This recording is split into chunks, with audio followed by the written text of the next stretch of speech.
തീരദേശ മേഖലയിലെ കിടപ്പ് രോഗികളുടെ പരാതികൾ കേൾക്കുവാനും ആശ്വാസമേകുവാനുമായി വീടുകൾ സന്ദർശിച്ച വനിതാ കമ്മീഷൻ ബാഗ് നിറയെ സമ്മാനങ്ങളുമായാണ് വനിതാ കമ്മീഷൻ കിടപ്പ് രോഗികൾക്കരികിലെത്തിയത്. കാസർഗോഡ് വലിയ പറമ്പിലായിരുന്നു ഗൃഹസന്ദർശനം. കിടപ്പിലായ രോഗികൾക്ക് കൃത്യസമയത്ത് ഭക്ഷണം ലഭിക്കുന്ന കാര്യം ഉറപ്പാക്കൽ, നിലവിൽ ലഭിക്കുന്ന പരിചരണം സംബന്ധിച്ച് നേരിട്ട് ചോദിച്ചറിയൽ, മറ്റാവശ്യമായ സഹായങ്ങൾ എന്നിവയെക്കുറിച്ച് അറിയുവാനും പരാതികൾ നേരിട്ട് കേൾക്കാനുമായി വലിയപറമ്പ് ഗ്രാമപഞ്ചായത്തിലെ പടന്നാക്കടപ്പുറത്താണ് കേരള വനിതാ കമ്മീഷൻ വീടുകൾ സന്ദർശിച്ചത്. ബാഗ് നിറയെ സമ്മാനങ്ങളുമായാണ് കമ്മീഷൻ അംഗം അഡ്വക്കേറ്റ് പി കുഞ്ഞായിഷയുടെ നേതൃത്വത്തിൽ ഉദ്യോഗസ്ഥരും ജനപ്രതിനിധികളും അടങ്ങിയ സംഘം കിടപ്പ് രോഗികളെ സന്ദർശിച്ചത്. വനിതാ കമ്മീഷൻ സംഘടിപ്പിച്ച തീരദേശ ക്യാമ്പിന്റെ ഭാഗമായിട്ടായിരുന്നു ഗൃഹസന്ദർശനം. സ്ത്രീകളുടെ പ്രശ്നങ്ങൾ അറിയുവാൻ എല്ലാ മേഖലകളിലും പബ്ലിക് ഹിയറിംഗ് നടത്തി വരികയാണ്.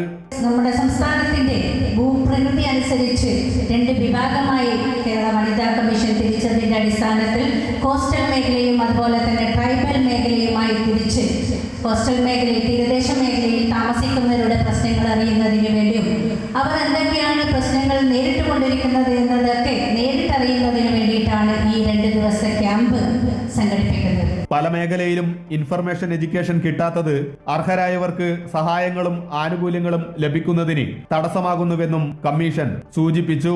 അമൃത ന്യൂസ്, കാസർഗോഡ്.